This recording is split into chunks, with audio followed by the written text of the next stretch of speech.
Assalamualaikum warahmatullahi wabarakatuh. Apa kabar anak-anakku sekalian? Jadi materi kita adalah program linier dan model matematika. Nah, tujuan pembelajaran kita pada hari ini adalah kalian bisa membuat model matematika satu soal yang berkaitan dengan program linier. Kemudian kalian bisa menentukan daerah penyelesaian dari suatu program linier dan kalian bisa menentukan nilai optimum, apakah dia maksimum atau minimum dari satu masalah yang berkaitan dengan program linier. Nah, coba apa itu program linier? Program linier adalah suatu metode penentuan nilai optimum. Nilai optimum itu bisa saja dia bernilai maksimum, bisa juga minimum, yang diperoleh dari nilai dalam suatu himpunan penyelesaian persoalan linier.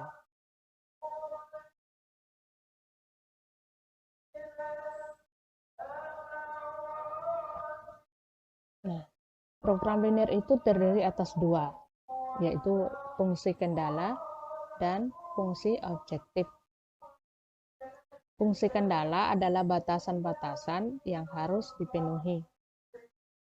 Artinya syarat-syaratnya ya. Syarat-syaratnya nanti ini atau batasan-batasannya harus dipenuhi. Ini. Kemudian yang kedua fungsi objektif.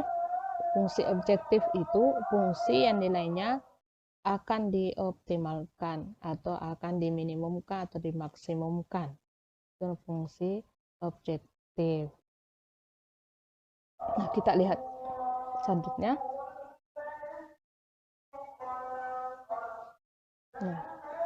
Nah, sedangkan model matematika adalah suatu hasil interpretasi manusia dalam menerjemahkan atau merumuskan persoalan sehari-hari ke dalam bentuk matematika, sehingga persoalan itu dapat diselesaikan secara sistematis. Jadi misalnya katakanlah soal cerita itu diubah menjadi model matematika. Mungkin nanti ada misalkan sesuatu itu dimisalkan dengan X, sesuatu itu dimisalkan dengan Y, dan sebagainya. Nah, suatu rumusan matematika dapat berbentuk persamaan, bisa juga berbentuk pertidaksamaan, atau fungsi yang diperoleh dari terjemahan suatu masalah ke dalam bahasa matematika. Jadi model matematika nanti itu atau rumusan matematika itu bisa berbentuk persamaan atau pertidaksamaan. Nah, sekarang kita lihat ya contohnya bagaimana membuat model matematika. Kita lihat contohnya. Pertama, seorang siswa dapat memilih jurusan IPA. Jadi ini semacam soal cerita ya. Soal cerita. Seorang siswa dapat memilih jurusan IPA jika memenuhi syarat sebagai berikut. Nilai matematika lebih dari 6. Jadi syarat dia memilih IPA, nilai matematikanya lebih besar dari 6. Berarti dia bisa 7, 8, 9, dan seterusnya. Ya. Kemudian yang kedua, nilai fisika minimal 7. Nilai fisikanya bisa 7, bisa 8, bisa 9, dan sebagainya. Tidak boleh kurang dari 7. Nah, yang ketiga, jumlah nilai matematika dan fisika tidak boleh kurang dari 13. Jadi jumlah nilai matematika dan fisika tidak boleh kurang dari 13. Jadi bisa 14, 15, 16, dan seterusnya. Nah, buatlah model matematika sebagai syarat seorang siswa bisa ke jurusan IPA. Jadi soal cerita ini kita akan membuatnya dalam model matematika. Bagaimana caranya?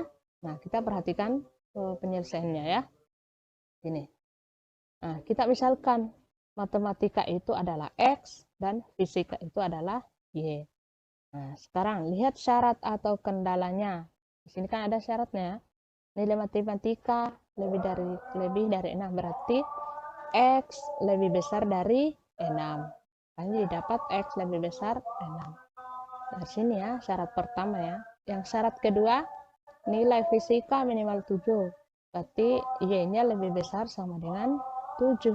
karena dia tidak boleh 6, tidak boleh 5 ke bawah, tidak boleh 7 ke bawah, 6 ke bawah ya, karena itu lebih kecil 7, yang diambil adalah yang lebih besar. Syarat ketiga, jumlah nilai matematika dan fisika, berarti X tambah Y, X tambah Y tidak boleh kurang dari 13, berarti dia harus lebih besar dari 13, berarti X tambah Y lebih besar sama dengan 13. Nah, X, Y itu adalah elemen real, jadi X dan Y adalah bilangan real. Nah, inilah contoh model matematika dari soal contoh 1 ini, soal cerita ini ya. Oke, jadi kita misalkan X, kita misalkan juga Y, kemudian dibuatkan pertidaksamaannya. Oke, kita lihat contoh 2. Seorang pemborong akan membangun rumah di atas tanah seluas 10.000 meter persegi. Rumah yang akan dibangun terdiri dari 2 tipe, yaitu RS dan RSS.